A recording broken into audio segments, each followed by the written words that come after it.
pesan utama gereja adalah perdamaian, gencatan senjata. Tidak hanya gencatan senjata, tapi meletakkan senjata. Paus Leo ke-14 jelas Katolik, kemudian Trump ini kan Kristen, Protestan. Dalam konteks itu, apakah memang kemudian ada kesenjangan bahwa perkataan atau himbauan atau anjuran dari Paus Leo ke-14 itu tidak serta-merta diturutin oleh Trump karena dia bukan Katolik? Jadi siapapun yang kemanusiaannya dilanggar, dia harus dibela. Tidak peduli apakah dia kemudian Amerika, Iran maupun orang Israel. Itu yang utama ya.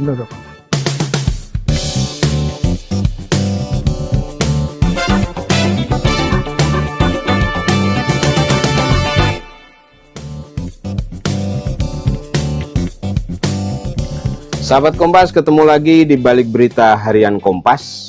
Nah, saat ini kita tentu sudah tahu bahwa perang antara Amerika Israel melawan Iran itu semakin memuncak.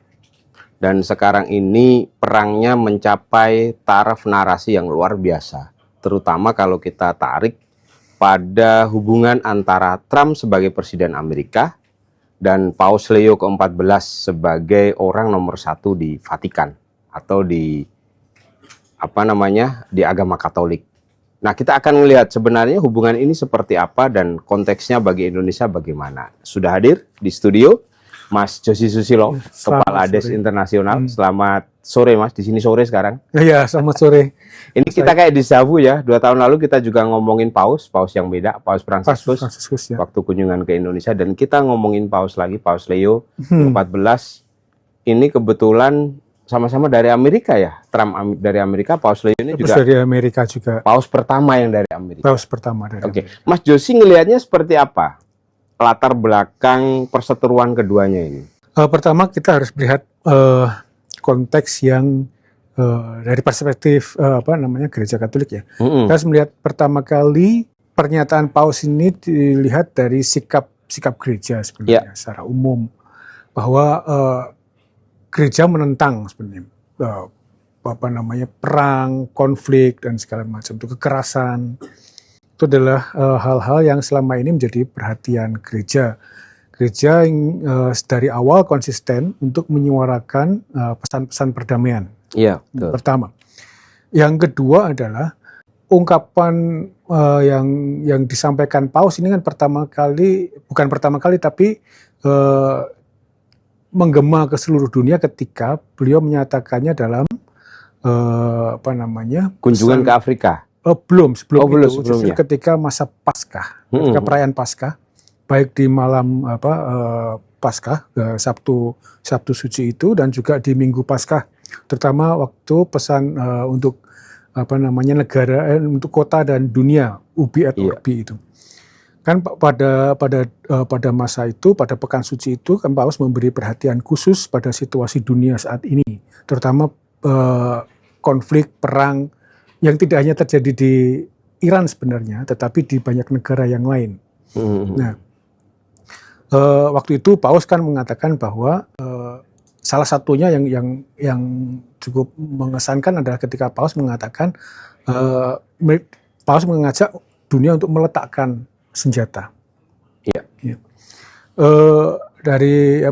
Kita juga bisa melihat itu. Saya kira tidak bisa dilepaskan juga dari pesan Yesus ya. Ketika itu kan kalau masuk ke kerangka Pekan Suci itu, di situ kan ada satu kisah ketika Yesus itu kan ada di Taman Getsemani, dia ditemani Petrus waktu itu, dan saat itu Yesus hendak ditangkap oleh prajurit dari imam-imam besar itu.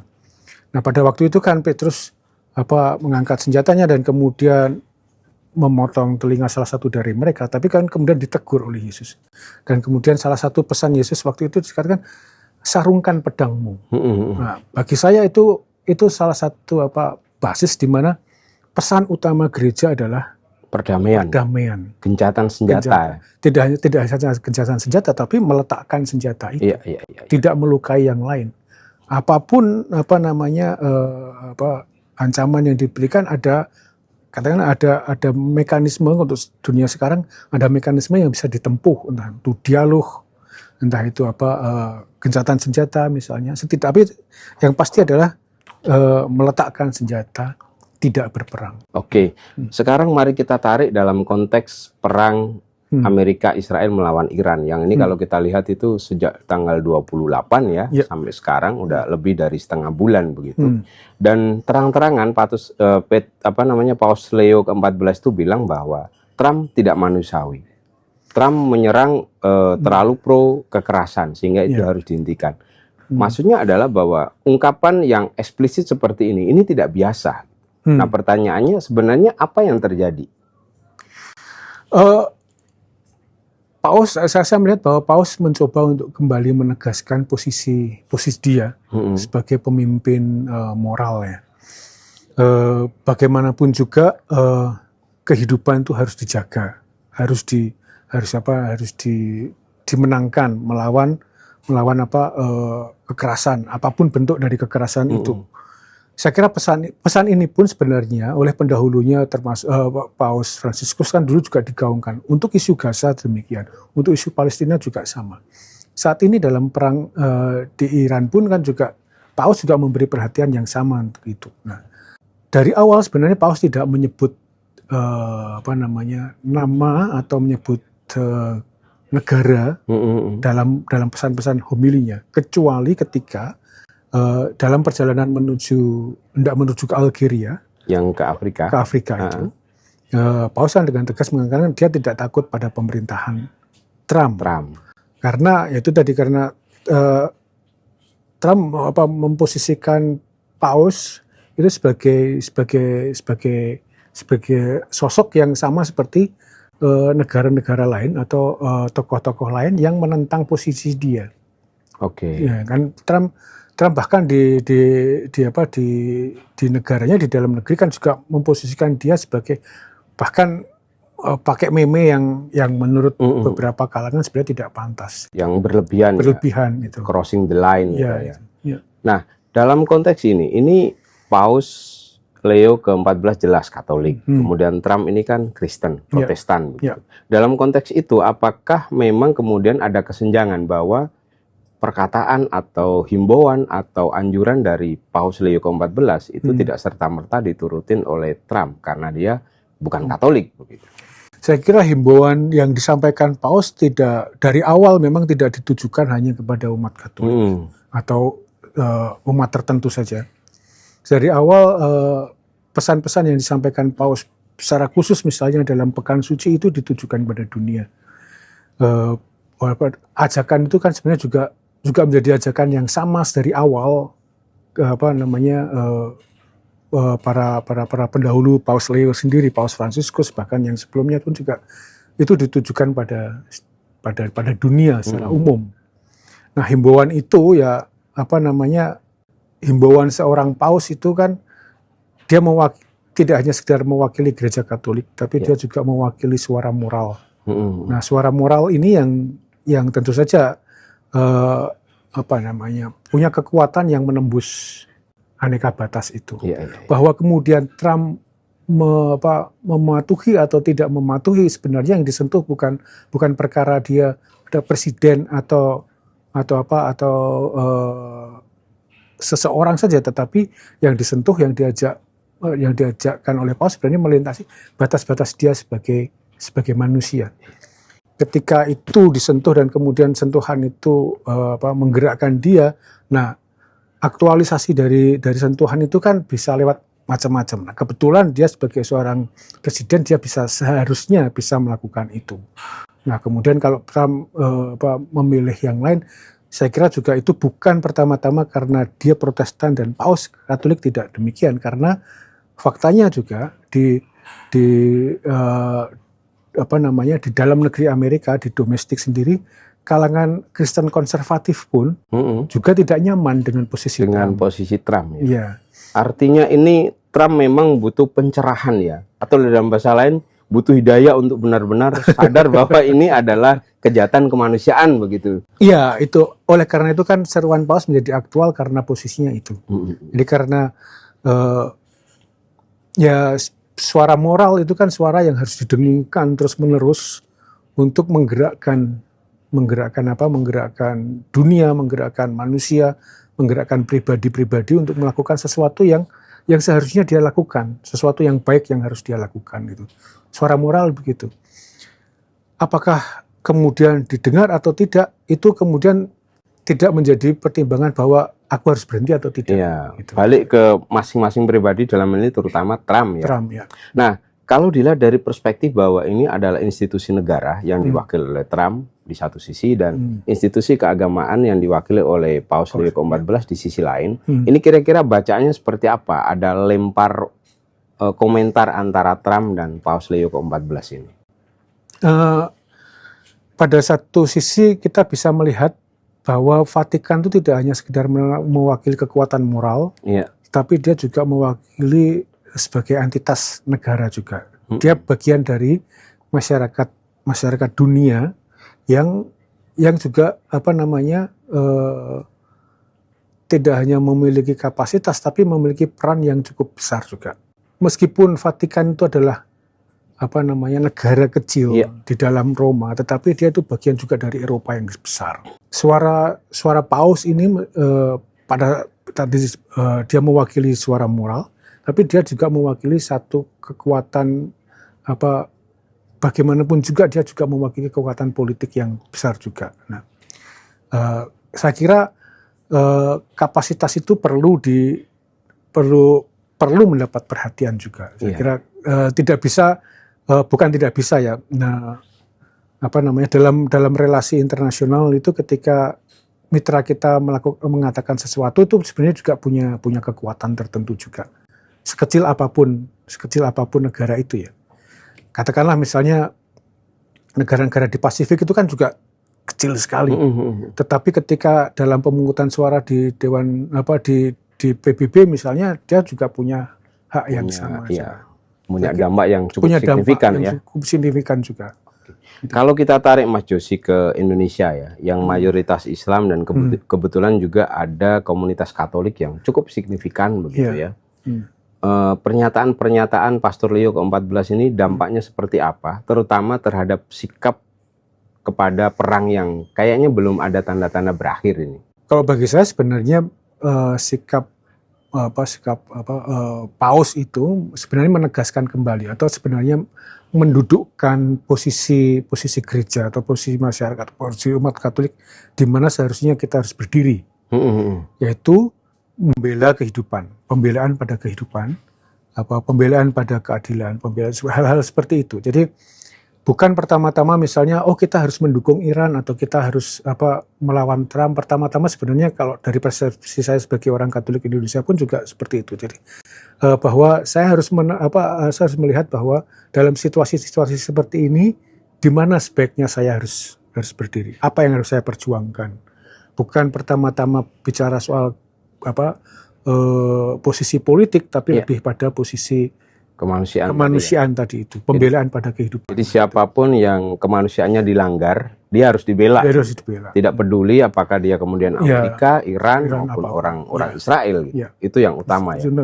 Itu standing moralnya jelas sekali ya. Itu hal yang saya lihat persis sama ketika kembali ke di awal tadi Mas Faik mengingatkan saya pada waktu kunjungan Paus itu, dalam perjalanan pulang kembali dari Singapura ke Roma waktu itu, dalam wawancara langsung dengan Paus, waktu itu salah satu dari kami menanyakan kepada Paus tentang apa yang Paus Fransiskus waktu itu sarankan atau hendak sarankan kepada umat Katolik di Amerika yang waktu itu hendak mengikuti pemilihan umum. Ya, calonnya waktu itu ada dua, Kamala Harris dan juga Donald Trump. Yang ditanyakan oleh wartawan adalah bagaimana Paus melihat materi kampanyenya Kamala dan juga Trump. Paus menyoroti persoalan yang diangkat Kamala waktu itu soal dukungan dia pada aborsi. Paus menyoroti soal penolakan imigran yang dilakukan oleh Trump. Menurut Paus, dua-duanya waktu itu, seingat saya dia mengatakan dua-duanya adalah mempresentasikan dosa. Karena dua-duanya melawan kehidupan. penolakan pada dukungan pada aborsi waktu itu, Paus itu juga pembunuhan terhadap Iya, hidup. betul. Imigran juga sama. Imigran itu kan orang-orang yang ada dalam situasi sulit, tidak ada pilihan apapun, dia juga perlu mencari kehidupan yang Butuh suaka ya. butuh suaka. Ini juga dianggap Paus sebagai suatu tindakan melawan kehidupan. Nah, Paus Leo sekarang pun juga menyoroti hal yang sama. Jadi posisinya tidak berbeda. Dia meskipun dua Paus ini mengungkapkannya dalam bahasa yang berbeda, tapi posisinya tetap sama. Jadi ini juga yang kemudian bagi saya posisi yang harus saya jaga, pilihan yang harus saya ambil. Dengan kata lain bahwa ungkapan-ungkapan Paus Leo ke-14 ini lebih kepada tolong hentikan perang. Bukan hanya kepada Trump, tapi juga kepada Iran, pada Israel. Pada semua pemimpin negara yang sekarang ini memiliki tanggung jawab atas kehidupan masyarakatnya. Oke. Nah, ungkapan ini apakah rasanya akan lebih bergelora atau lebih bertenaga ketika institusi-institusi keagamaan lain itu ikut menyuarakan hal yang sama gitu ya? Iya. Misalnya kalau di Indonesia kita ada lembaga atau ormas yang gede sekali, Muhammadiyah dan NU misalnya. Ya. Nah, ini apakah perlu mengungkapkan lebih clear, lebih lugas kepada Trump, kepada Iran, kepada Israel agar perang itu segera dihentikan begitu? Ya, itu sebenarnya kemudian tergantung pada setiap pihak ya. Setiap pihak masing-masing pilihan seperti ini kan bukan sesuatu yang harus atau tidak. Tetapi pilihan ini adalah berangkat dari gerakan hati, gerakan sikap yang kemudian itu harus itu tidak berangkat dari persoalan rasionalitas saja, tetapi berangkat dari sikap pribadi, sikap hati. Pilihan-pilihan itu kan juga tidak dibangun hanya dalam waktu 1 atau 2 hari, 3 atau 4 bulan saja, tetapi ini adalah pilihan yang menetap, yang sudah menjadi bagian dari semacam DNA yang memang menjadi sesuatu yang menghidupi masing-masing lembaga. Dalam posisi itu sebenarnya saya yakin bahwa tanpa Paus menyuarakan itu atau yang tidak itu, saya melihat bahwa kelompok-kelompok ormas-ormas itu memiliki hal yang sama ya. Menyuarakan kembali pilihan-pilihan untuk berpihak kepada kehidupan, berpihak pada keadilan, kemanusiaan. Itu sesuatu yang hakiki dalam setiap, kalau misalnya dalam setiap agama ya. Oke. Dan boleh dikatakanlah seperti saat ini misalnya, secara teologi, secara dogma mungkin Kristen dan Katolik atau mungkin juga yang kelompok yang konservatif dan moderat itu punya perbedaan. Tetapi ketika berhadapan dengan sikap atau pilihan Trump yang sedemikian bukan buruk ya, tapi pilihannya seperti itu kan, suaranya ternyata sama. Kelompok Kristen konservatif di Amerika juga bahkan mereka tidak nyaman tidak hanya sekedar tidak nyaman, mereka mengatakan Trump itu sudah melampaui batas. Oke. Dan mereka ini adalah termasuk sebagian masyarakat Katolik di Indonesia adalah para pemilih Trump. Mereka adalah kelompok yang pada waktu Trump maju adalah yang turut memenangkan Trump. Tapi kan sekarang dari survei yang mereka lakukan, yang beberapa lembaga di Amerika lakukan, mereka sekarang dukungan pada Trump menarik dukungan itu ya, beralih kecil, mungkin kecil. Oke, kalau dilihat dari secara politis gitu, ungkapan Vatikan ini tadi, itu seberapa menguntungkan bagi Iran?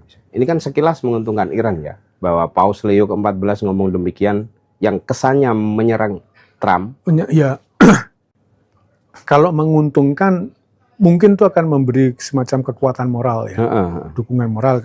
Kita juga melihat bahwa Presiden Iran Masoud Pezeshkian kan juga mengungkapkan apresiasinya kepada Paus atas pernyataan itu.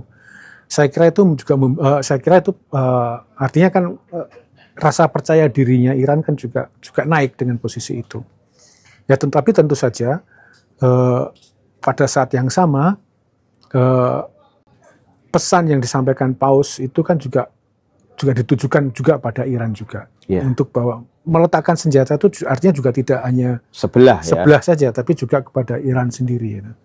Makanya kan tadi saya sampaikan juga pesan Paus pun akhirnya pasti akan berlanjut, bahwa pilihan untuk berpihak pada kemanusiaan, berpihak pada kehidupan, pilihan untuk berpihak pada perdamaian itu tidak hanya berhenti pada seperti itu dan seruan saja, tapi upaya-upaya yang bisa mereka lakukan.